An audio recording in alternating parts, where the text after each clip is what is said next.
This is Life Transformation Radio. Prepare to engage. Seatbelt activated. Download initiated. Your quantum journey of transformation begins in 3, 2, 1.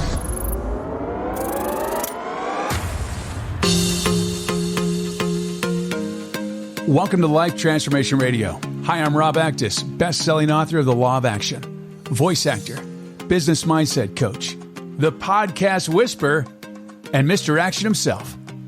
Life Transformation Radio is heard in over 90 countries. Thank you for joining us from all around the world. Whether it's your first time joining us or you've been listening to Life Transformation Radio for some time, I want to personally thank you.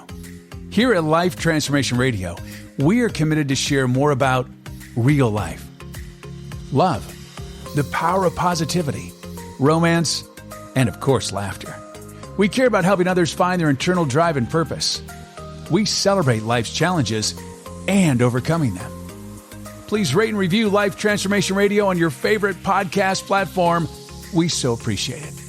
On the show, my guests are amazing people who are forces for good in the world around them and live a life of transformation.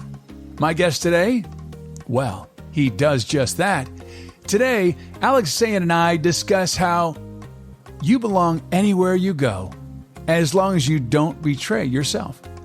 If you want to learn how purpose can come from pain, how to make big decisions from your heart, and know that you belong anywhere you go, as long as you don't betray yourself, this is the show for you. Going from zero to hero. Born with 2 left feet. No, not really. Has no coordination. He felt like an outcast with his friends and family. He struggled with hyperhydrosis. I knew I'd get that right somehow. And I said it before earlier. Hyperhydrosis. We need to talk about what that is. Body image issues. Being overweight. And only later in life discovering that he has ADHD. Well, the person who underestimated himself as the worst dancer, slowest learner, he's now running the largest salsa dance school in Canada, inspiring his students on and off the dance floor to live their best life. And I met Aleks right here in Clubhouse, where we are recording this show to be on Life Transformation Radio. And all I can say is, Aleks, this is it, baby. Welcome to Life Transformation Radio. Woo! I've been looking forward to this, Rob. I can tell. Well, you're here, man. You're here. And I'm so glad to have you. Welcome. Thank you. Thank you for making me feel like I belong with you. Oh, man, you belong. You're a great guy. Man, you've got a hell of a story. You really do. I don't even know. So you weren't really born with 2 left feet. Like, you just what are you saying about that? Like clumsy? What are you saying? Oh my gosh. Just no rhythm, awkward, couldn't keep a beat. Even though I did piano lessons, I always just struggled all the time since I was little. And just growing up, it was rough. Weddings, parties, Halloween parties at my friend's place. I was always in the corner, avoiding the dance floor. So much to say about that. Wow. So it felt like 2 left feet. Now, why did you feel like an outcast with everybody, your friends and your family? That's a great question. The why came later. So why was there's so many superpowers of having ADHD, and only last year, so I'm 34, it was 33 when I found out I have ADHD. But one of the things that's unfortunate with someone who doesn't know they have ADHD is it takes kids like that longer to learn social cues. Yeah. To learn how to play. Exactly. Do you know why that is? Well, yes. So it has to do with the frontal cortex. It has to do with even the most basic to take it down to the basics. So I have ADD, ADHD, whatever you want to call it. I've had it. I've been diagnosed for a long time. So we can definitely dive deep in this conversation, but here's the reality. The reason that most people that have ADHD or ADD don't understand the social cues is because all the way back to when they were kids in preschool and kindergarten and first grade and second grade, when they were being taught social cues from their teachers and being aware of that, they were so distracted, they never picked up on it. That's why people with ADD and ADHD don't have good social cues and why they're sometimes awkward in public. I mean, I lived that, and so did you. So definitely that's a big chunk of it. Absolutely. Well, so here's the interesting thing. So my sister gave me a book when I was an adult, and I read it. I'm like, oh my God, because I was wondering why I had some issues. I overcame a lot of it, just my, outgoing personality, and people just, I just kind of figured it out, but not really figured it out. They just kind of tolerated me because I was fun to be around, I guess. And so the book is based on that kids don't have social cues. And the book actually taught me how to go through and have social cues. I'm going to see if I can find the book somewhere. I don't know where it's at, but I'm going to go look. And if I can, I'll actually post it in the show notes. But it's quite fascinating. So that makes it difficult because it's kind of like the roadmap and how you navigate relationships. And it makes it really difficult to do that. Yeah.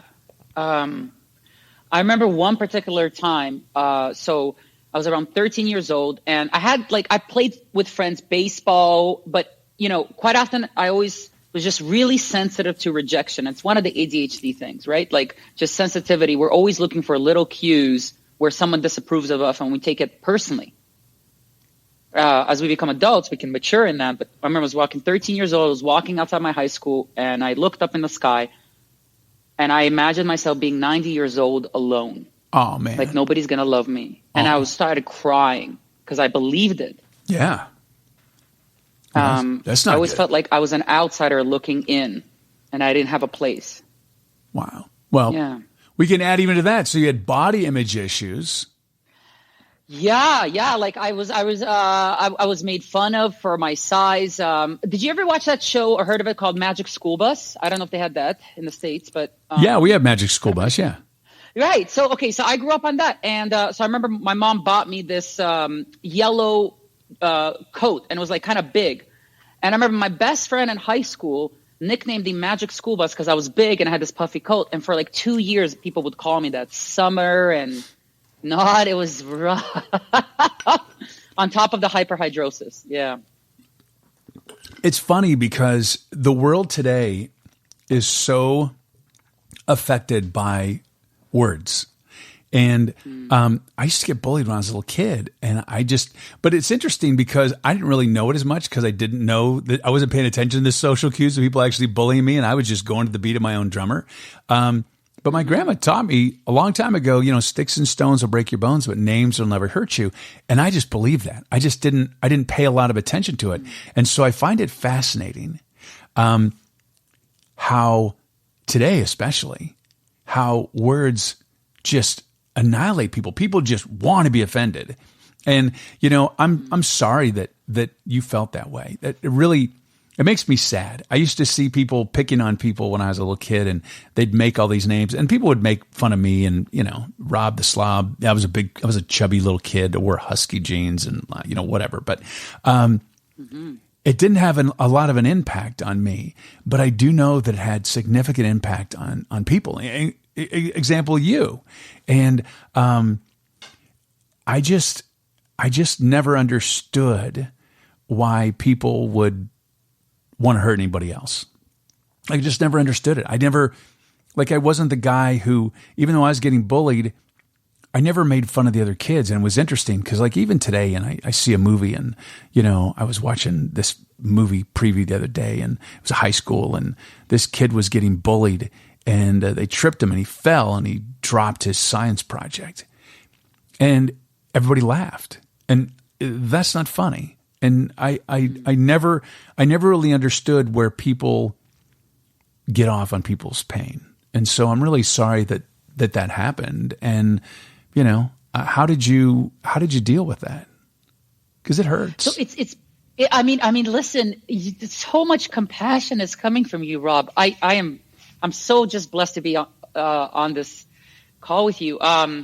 So it's interesting because I lived both lives. Like you said, like I didn't notice it, and yet I noticed it.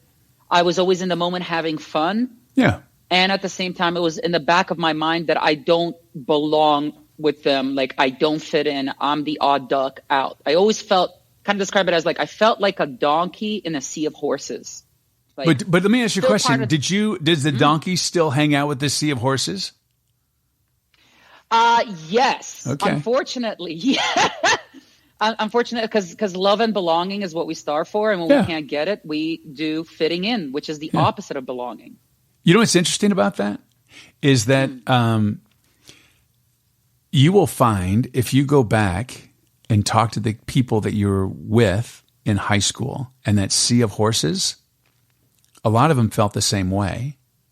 And if you ask them that you felt like an outcast, they're like, oh my God, Aleks, you were like amazing. We loved you. You were so fun and just friendly and great to be around. I don't know if you know, but that's what's going to happen. Oh, Rob, 1,000,000%. Like when I look back on it, you said something beautiful earlier. You said, why is it? Because I'm very sensitive to bullies. Yeah. And I'm also very sensitive. If someone is left out, like if there's a party and someone is sitting by themselves, I will go towards them. Oh, and it's actually one of the, I think, great superpowers. You and I have a lot in common that way because I don't like bullies. I've got some shows coming up here on the show, and they're about bullying, and not a good thing. And I definitely want people to feel included. My grandma was amazing. She said, "Look, treat people how you want to be treated." And so that's what I do. I mean, it's what I do. I never would want someone to see, me get hurt and laugh. So I don't feel ever it's appropriate to laugh at someone's misfortune. I just don't. And it's interesting how all the way from a little kid that I remember that stuff. Yeah. Well, we tend to remember the things that made us feel something, don't we? Yeah, absolutely. Absolutely. Now, let's talk about this hyperhydrosis. I don't know what that is. Nailed it. Well, yeah, I know. It's so funny is because I just put too much brain power into saying it, and I already knew how to say it, but it was just kind of funny. But I did say it 8 times, so I figured the 10th time now that I've said it, hyperhidrosis, would be just absolutely perfectly said. So let's talk about hyper. Is that where you sweat a lot or you don't sweat? It's where you sweat so much as a medical lot. Condition. Okay, and it's like your hands too, right? Isn't it your hands and everywhere? Yeah. Yes. So it's. I mean, like. I remember in high school, I was writing a test, and I have to keep my hand off the paper for an hour and a half because if my hand touches the paper even once, it sweats so much, it would go straight through all the papers. And wow. One time I remember I put my hand down because I was exhausted, and the ink bled. So I walked up to the teacher, and I handed him, and I said, can I have another test paper? And he didn't know I have this. Nobody really knew at that point, and not even my friends. And he's like, oh, why? What happened? Why is it wet? Oh, I don't see a bottle of water. How did it get wet? And I remember my face is just red. I'm ashamed. I'm embarrassed in that moment. I'm like, well, that's someone who doesn't know social cues and be able to tell that there's someone in crisis. Yeah. There, I'm a strong believer that we've had a lot of teachers, but only a handful do we actually remember for the good things. Yeah. So that was just one, like dating. Holding a girl's hand, shaking hands, even like basic touch things that we take for granted, playing video games with friends, Sega Genesis, passing the remote, and they're like, dude, why is it wet? Ew. And then they rub it off on their T-shirt to dry it. Or you could get electrocuted. I mean, could you get electrocuted? And I'm being funny right now. I have a lot of funny. That's a great question. I have a lot of funny stories where I got electrocuted, but that wasn't because of the sweating. That's because I was just being just silly. Like one time I was 5 years old, and this is back home, so the voltage is 240. There's a lamp, and my mom is doing her own thing. And back in the day, like when you have razor blades, you didn't have the safety things. It's just razor blades, right? They would be in the bathroom, whatever, right? Yeah, everywhere. It's kind of like drinking water out of the hose or sitting in the back seat of a pickup truck. We survived, but I don't know how we did. So exactly. So I remember I took this razor blade, and I was like, what would happen if I cut the wire of this lamp that's plugged into 240 volts. So my mom is talking. I start just cutting. I'm 5 or 6 years old. And I get shocked. And all my mom hears is a scream and the lights dim in our house and go back up. She runs in. There's a hole in the carpet where it's singed. I flew back a foot and my hair is standing and I'm shaking.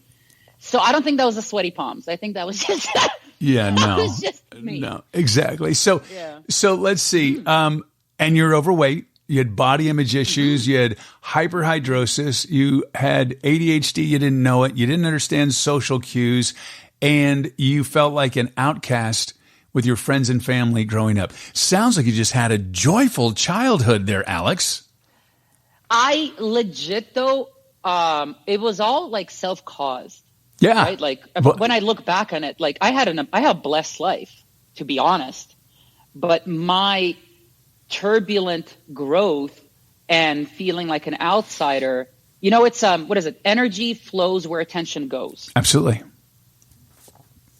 Yeah. So that was the rough part. And growing up, I mean, that was the whole marriage counseling thing, because when we came to this country, it was just my mom and I. And Where'd you come from? So I came from a small country. It's called Uzbekistan. So it's, the stands. We all know the stands. One of the stands, got it. And the stands, right? The neighbors. And so we came here as refugees, actually, from the States. So the night of, we were supposed to leave. I remember my mom walks in and I'm watching TV. I have my legs up. It's like 10 o'clock, 11 o'clock. She says, pack up. I'm like, what's going on? She said, pack up. We're leaving the country. I'm like, what? She's like, pack up. And I remember going to the going to the hallway, and my mom's stuff was already packed, and she's packing here's the thing. I'm very talkative. So she was worried if I would tell my friends, the government would find out and we wouldn't be able to leave the country. Oh, wow. So you talkative, Aleks? You talkative? Yeah. Seriously? No. Right? No. No way. So you made it to Canada. Mm-hmm. And then Mom and I. Okay, so then you went in and you wanted to become a marriage counselor. So did you go to college? What'd you do? So in high school, like growing up without a dad and always just looking at male role models and male teachers as figures, I was like, I felt a hole there. Like I felt the pain of a boy trying to find out what it means to be a man. Right. And so I went into university and I told my mom, I'm like, I want to be a marriage counselor. I remember her reaction is like, what is that? I'm like, what is that? What do you mean? It's like, what is marriage counselor? Because like back home, you don't really have a marriage. I'm like, it's a therapist. Right. And she's like, oh, I'm like, it's going to happen. So I went to York University, and got my honors in psychology. And the goal ultimately was master's, PhD, to become licensed and to help families and couples. Wow. And what happened? Because you're not a marriage counselor. You're not a marriage counselor. Well, I'm not licensed, but I do that in my dance studio. So second year, halfway through the second year, third year, I remember just sitting in the library and I'm forcing myself to study. And like, this is it, right? Like, this is not me not knowing ADHD, not knowing what discipline can do for me, all that. But sitting there and I'm like, I love understanding people. I love being there for people. I love serving and being a positive light. But I'm like, I just felt that I'm like, I don't think I can cut this. The amount of focus that was required and strength. Yeah. Not knowing, again, I have ADHD. I was like, I think I'm not meant for this because it was so hard to study, so hard to stay focused, right? So I was like, oh my gosh, what am I going to do? Like for the last 3-4 years, this is the whole thing. This is what I revolved my identity around. And I was like, okay, well, what I learned was I don't like school as much. Like I don't want to do my master's and PhD. Like I just don't enjoy that, like the marathon of that. I said, but I did want to help people. And I do want to make a living, but I want to, I always, since little, I don't know if you kind of imagine this, but I remember like going on a bus from high school and imagining I'm a superhero, flying around, helping people, serving people. That was always my thing. I want to be a hero. I like it. And so cop was like, okay, like cop, you're becoming a police officer. They do some schoolwork, but it's practicum, and then I get to be out there. So you just went from marriage counselor now and cop. Like people that are listening right now know that you went to training to be a police officer. So we have to just remember they don't know the story, so we have to just let it unfold. So went from marriage counselor, and you decided, you know what? I'm going to go into law enforcement. Yeah. So I was like, how am I going to do this? And my family was against it. They're like, it's dangerous. You're going to die. In fact, my family was against me even being a therapist. So I was like, did they say you were going to die there or no? They just was that dangerous for them the or no? therapist or the cop? The therapist.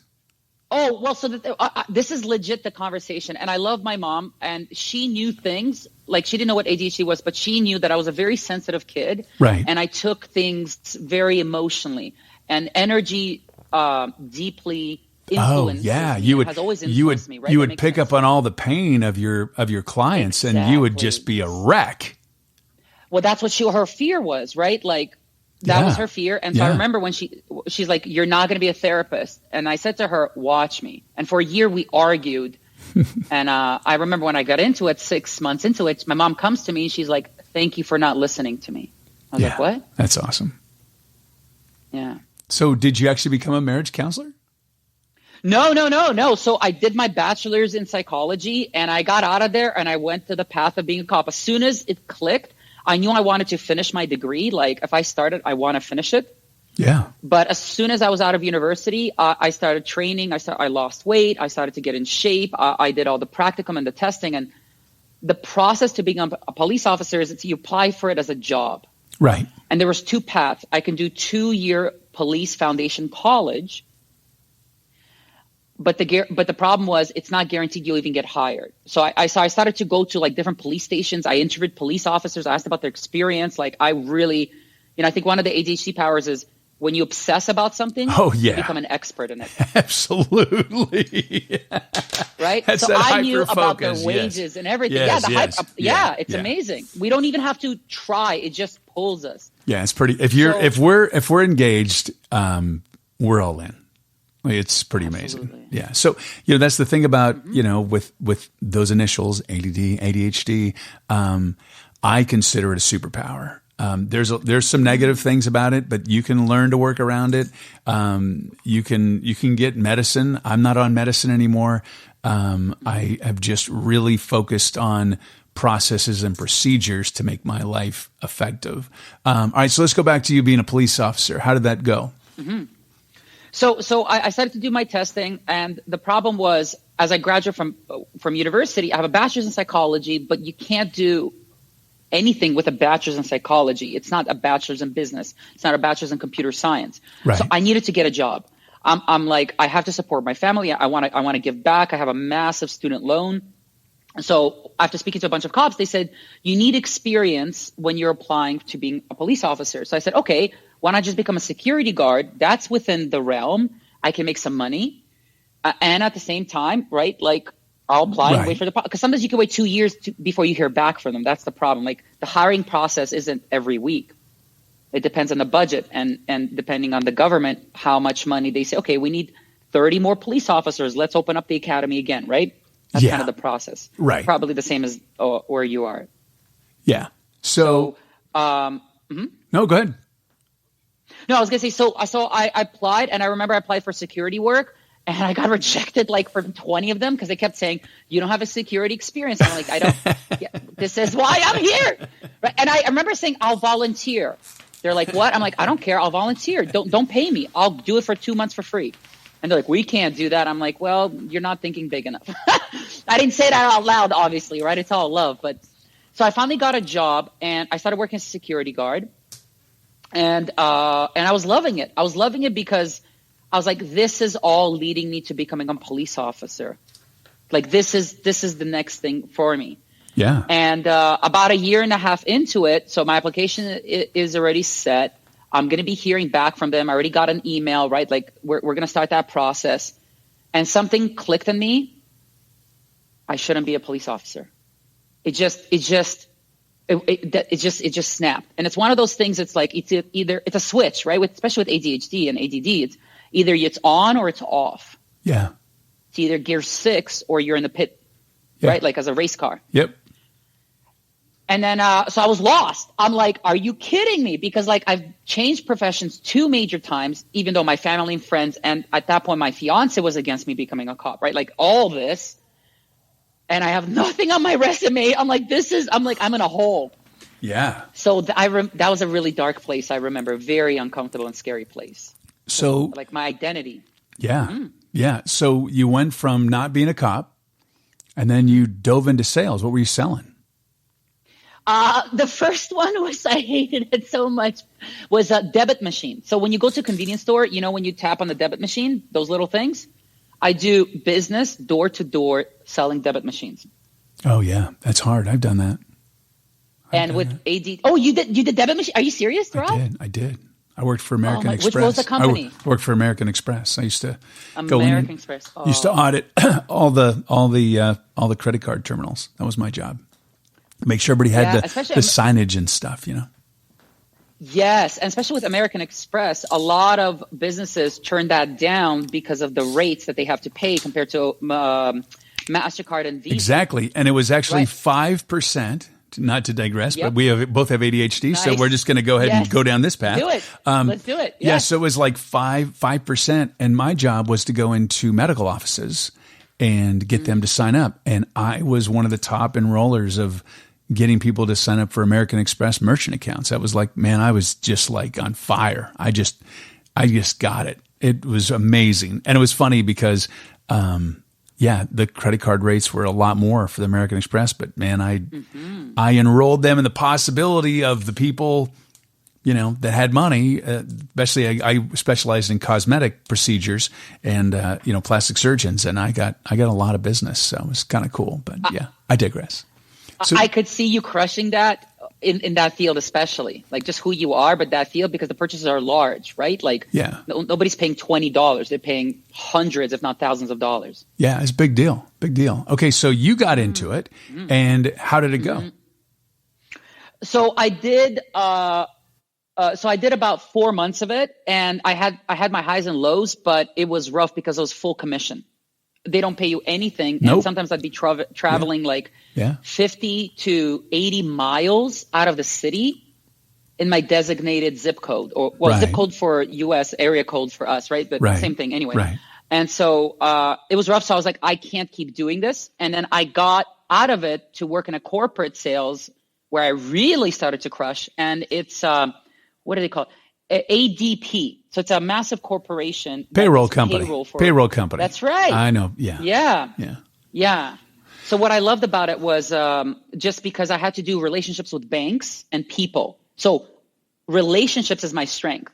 Yeah. Walking in with a suit into a mom and pop shop that they're barely making a living, where they're all cash, was not what I enjoy doing. Right. Okay. So the transition. So we've gone from just a really challenging childhood that you created with all the abuse, your hyperhydrosis, your body image issues, overweight, being klutzy, having 2 left feet, marriage counselor, training to be a cop, to debit sales, to ADP, and now this I would say the long shot. Like if you're a racehorse going across the finish line, you'd be like 100-1. And now you decide, if this is how it goes, you know what? I'm going to be a salsa dancer. How did that happen? I'd even say 1,000,000 to 1. I got really lucky. So I got into university at 20, and at 22 I got an operation. Just for context, the operation that I got, they went between my rib cage, and they cut the sympathetic nerve to my hand, so my hand stopped sweating. So I got a medical procedure done. Oh, yeah. And when I got that medical procedure done, a month later, I signed up for Salsa Level 1 at the dance school that I currently now run. Wow. So that was at 22. So I was in university, and I got tired of feeling trapped in my body. I got tired of not being coordinated. I hated clubs. My friends would drag me to clubs, and I never felt right grinding against a girl or being drunk. Like that was never who I was. I'm such a loving and caring person, and to put myself on anyone, I reject that like physically. I got you. So 22, I signed up for Salsa Level 1, and so that was me in university. So through the process of university, training to be a cop, going into sales, I just kept dancing. And so I was the worst dancer. Like I remember in in our school, graduation is automatic. Nobody gets held back. There are no tests. But when I finished level 1, I didn't have money, but I remember running back home to my mom, and I'm like, Mom, and I'm crying. And she's like, what's wrong? And I said, I finished level 1, but I don't feel like I got it. I want to do it again. She's like, okay, well, what do you need? And I'm like, I don't have any money. And I remember she wrote me a check, handed it to me, and I ran back to the school and I signed up for Against Salsa level 1. Like, to say I was the worst is an understatement. Well, you have to start somewhere. You have to start somewhere. Exactly. And it's all a foundation. And here's the thing, because from talking to a few people that I've met here on Clubhouse, that are actually your students, which I thought was fun. Oh, wow. They have said that you're so understanding and kind when they're walking through the door. And I don't mean actually physically walking through the door, but I mean like the very first lessons, because people don't look. Salsa dancing is like very similar to martial arts. You have to build that foundation and you do a little bit more, a little bit more, a little bit more. And so think about it.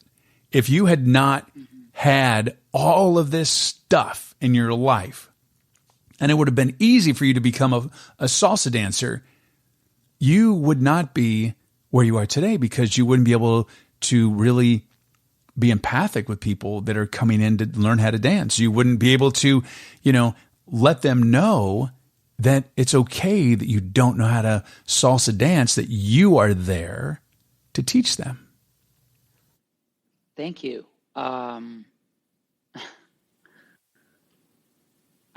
received that compliment, Rob. Thank you. And I do believe one of the pleasant compliments. I mean, first of all, it blows me away you ran into some of my students. Actually, Tanya's in the room. Tanya is one of my students. Oh, sorry. Like, this is going to be a podcast. So can everybody wave at Tanya? That's right. We'll all wave at Tanya. Oh my gosh. But yes, I'm, the way I define belonging is open arms.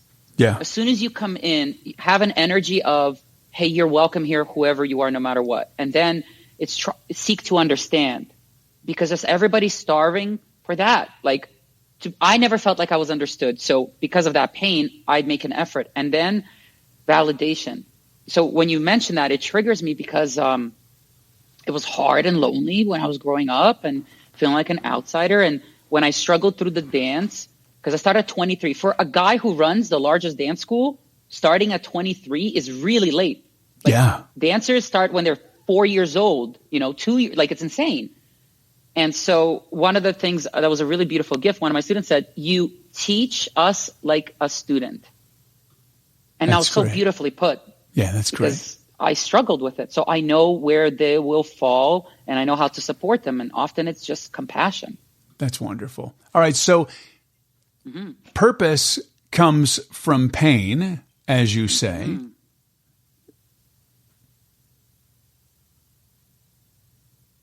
Oh, sorry, Rob. Hello. Yeah, I'm just saying. Sorry. Purpose. Oh, yes, purpose comes from. Yes, I'm a strong believer. I think of it like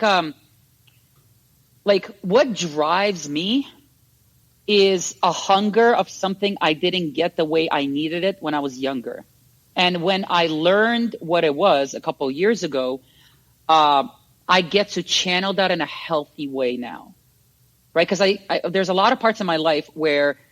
If I feel lonely, I'll try to fit in. And fitting in is the opposite of belonging. Right. So, but when I learned belong is the thing, I have to reject fitting in and just build my own community and my culture of people who understand me, that ask me to be more of myself. So I believe that we all have a personal pain. And if we channel that in a healthy way, we get to actually heal the world and heal ourselves. I love that. And big decisions come with your heart. And so how have you done that? Have you made those big decisions where you've come from your heart? Like is that where the wins have been? Where have the big wins been where you've made those decisions? And it might be working at the dance studio. Yeah. So here's how actually the whole dance studio thing happened. So at this point, I'm working ADP. I'm making really good money. I'm going to be promoted, making 6 figures, which at the age of 27 was like insane for me, right? Like I'd never imagined that. But I'm not really. Well, that might be insane. Sales. That might be overwhelming for a lot of people that are listening. 6 figures at 27, that's a great accomplishment. Yeah. so what happened was the previous school owner, an incredible woman, the woman who taught me like from salsa level 1, she comes up to me and she's like, hey, we need an admin and we're going to pay you like basically like minimum wage of what I'm doing. Nothing. We're going to pay you nothing. yeah. Like basically, right? Like, and you can sleep on the hay mattress in the corner. There you go. Yeah. Yeah, but it was all love. They just didn't have the budget, but they approached me. And so I said, oh my gosh, if you approach me, even when I was doing the debit machines, I drop everything for you guys because I love this place so much. Right. I said to her. Right. And so what happened was at that point I was training to be an instructor, but it's a part-time gig. You can't make a full-time living as a dance instructor unless you own a school. Right. Just physically you'll burn out. Like the amount of hours you'd have to teach is insane. Like 7 days a week you'd have to teach to make a living. So everybody who's a instructor here, they have their full-time jobs. This is a side gig. So they approached me and I said no. So she walked away. She's like, okay, Aleks is not it. And then now who is my mentor, Evan Carmichael, back then I didn't know anything about him. He talked to her, said, let me talk to him. So he messaged me and he's like, hey, why don't we meet up? I was like, okay, when? He's like, right now. And it was like 11:30 at night. I'm like, are you serious? He's like, yeah, let's meet. I'm like, all right. So I drove over to his place, right? Love it. One of the ADHD superpowers, right? Inspired, just go. Yeah, exactly. So we met and he said, hey, listen, so this is what you were offered. Here's what I'm thinking. Why don't we make you director? I was like, are you serious? He's like, yeah. I said, I think you're right for this. I think your personality, I think everything is right. Not knowing behind the scenes what was happening was the previous school owner, unfortunately, because of a back injury, she started to pull back from the school. She didn't want it to die, but imagine if you lose your voice. Like, no, I got you. I would never wish that on you. Right. I got you. You have? No, Okay. I hear what you're saying. Yeah. So like that was happening. So now she can't teach and her passion for what she built from scratch is disappearing. So I was not aware that Evan was planning to not let it die, take over, but it's not even his passion. So all this was in the back room, just skipping ahead. But so he approached me, he's like, just be a director. I said, how much? And at this point they were offering me 2/6 of what I was getting. And so I said, I this is insane. Like, but again, like I'm about to, at this point I was 2 years in a relationship. I'm planning to propose to this girl. We're about to move in together. First time ever moving out of my mom's place. Like I want to be responsible. And I'm like, I have my family to support, blah, blah, blah. So at the end it came to a no. Right. We separated. Next day he messaged me. He says, let's meet again. Second date. So we meet again. This time he's talking, we're going back and forth. I'm like, I can't budge on the money. It's like, it's not even about the money, but I have, if it was by myself, if I wasn't with my then, to be fiance, I'd say yes, I wouldn't care. I'd drop the 6 figures for whatever you're offering just to support you in this. At the end of it, he says, what would it take? And I just pulled it out of just thin air. I just said it without even thinking. I said, if I could own 10% of the company. And he says, well, I can't really do that, blah, blah, blah, blah. He says, but let me see what I can do. So he walks away. The third day we meet again. In a forest. I remember like, this is how I get killed.